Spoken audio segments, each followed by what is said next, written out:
Thor, Love and Thunder, Thần Sấm hay, Thần hài.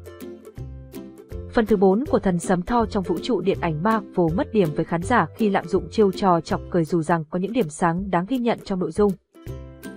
Có gì trong nồi lẩu thập cẩm, Thor, Love and Thunder, chính thức khởi chiếu từ ngày 8 tháng 7 tại Việt Nam được dẫn dắt bởi đạo diễn Taika Waititi và diễn xuất của dàn sao Chris Hemsworth, Natalie Portman, Christian Bale.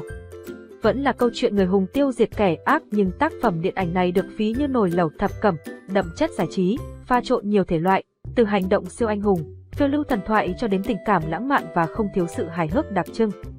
Điểm khác biệt lớn nhất có lẽ nằm ở khía cạnh tình cảm, như được đề cập trực tiếp trên tiêu đề của phim Tình yêu và sấm sét. Natalie Portman đã thành công trong việc hồi sinh nhân vật Jane Foster với một hình tượng mới, mạnh mẽ và đầy thú vị. Ngay từ những trích đoạn giới thiệu đầu tiên, sự trở lại của nữ tiến sĩ với nhân dạng Mighty Thor đã thu hút sự chú ý của khán giả. Nếu như ở các phần trước, mối tình của Jane và Thần Sấm không để lại ấn tượng gì nổi bật thì giờ đây, với việc có thêm nhiều đất diễn cộng với khả năng diễn xuất tự nhiên, linh hoạt của Natalie Portman, Jane Foster phiên bản Mighty Thor đã thành một nửa ăn ý với chàng Thor. Cả hai cùng nhau phiêu lưu, chiến đấu, bù đắp cho mối tình chưa trọn vẹn ngày trước, một điểm cộng đáng ghi nhận của phim. Bên cạnh đó, thế giới các vị thần trong Thor, Love and Thunder cũng là một vấn đề đáng bàn khi được kể dưới góc nhìn đầy châm biếm. Qua bàn tay của biên kịch Jennifer Kaytin Robinson và đạo diễn Taika Waititi, các vị thần được miêu tả là những kẻ ích kỷ, chỉ biết lo cho bản thân. Còn nhân vật phản diện, kẻ diệt thần Gorr, cho dù tàn ác nhưng suy cho cùng, bi kịch của Gorr lại đến từ sự tráo trở, tàn nhẫn của kẻ mà hắn từng hết mực tôn thờ như một vị thần bảo hộ. Tuy nhiên, góc tối của thế giới thần thánh lại là điểm sáng của nhân vật Thor. Bất chấp những đau thương, mất mát đã qua hai nguy cơ, thử thách phía trước, Thần Sấm vẫn luôn sẵn sàng đứng lên chiến đấu vì bạn bè, thần dân, niềm tin vào chính mình, và những điều đúng đắn và tốt đẹp luôn tồn tại trong vũ trụ mới chính là sức mạnh thật sự của anh. Phim còn khéo léo đề cập đến ý niệm về sự giác ngộ, buông bỏ thông qua hình tượng Gorr và Jane Foster, hai nhân vật bề ngoài thì mạnh mẽ cuồng nhiệt nhưng bên trong lại tàn tạ, mục ruỗng. Đến cuối cùng, mọi thứ chỉ thật sự kết thúc khi chấp niệm của họ được hóa giải. Bộ thực chiêu trò chọc cười sở hữu những tiền đề thú vị là vậy, tiếc rằng khán giả chưa kịp cảm nhận trọn vẹn ý đồ của đội ngũ sáng tạo thì lại bị nhấn chìm bởi những pha chọc cười không ngừng nghỉ trong Thor, Love and Thunder. Taika Waititi không ngại đưa những đoạn thoại mang hơi hướng hài 18 hay điểm mặt gọi tên vài nhân vật quen thuộc của Hollywood.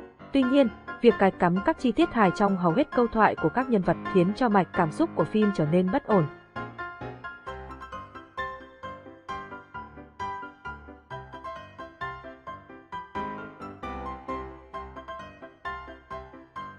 Những phân cảnh đòi hỏi sự nghiêm túc sau một trận chiến căng thẳng lại va phải các câu pha trò vô thưởng vô phạt, những giây phút tình tứ, lãng mạn cũng bị phá đám bởi những lời thoại bẻ cua, gây cười một cách gượng gạo, cảm xúc của khán giả, do đó, liên tục bị ngắt quãng một cách khó chịu, hài lố đã đành, Thor.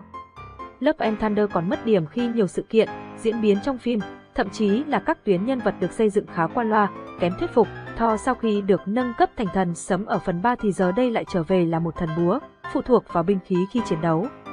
Gorr thì được xây dựng một cách đầu voi đuôi chuột khi những gì hắn thể hiện trên màn ảnh chẳng hề tương xứng với danh xưng kẻ diệt thần đáng sợ, vang danh khắp vũ trụ. Phần hành động trong Thor, Love and Thunder cũng không tạo được nhiều dấu ấn. Ngoại trừ trường đoạn giao chiến trong thế giới đen trắng khá mới mẻ, những phân cảnh hành động trong phim có thời lượng ngắn, diễn ra trong bối cảnh tối với các góc máy cận, khó theo dõi. Sau khi ra mắt, Thor, Love and Thunder cũng nhận phản hồi trái chiều từ các nhà phê bình phim quốc tế. Trang IndieWire khen ngợi tông màu tươi sáng cùng các cảnh hóm hình trong phim. Entertainment Weekly đánh giá tác phẩm có nhiều nét tươi mới hơn phần 3, Thor, Ragnarok. Trái lại, trên Variety, cây viết Owen Leiberman nói phim không có gì ngoài những yếu tố gây cười.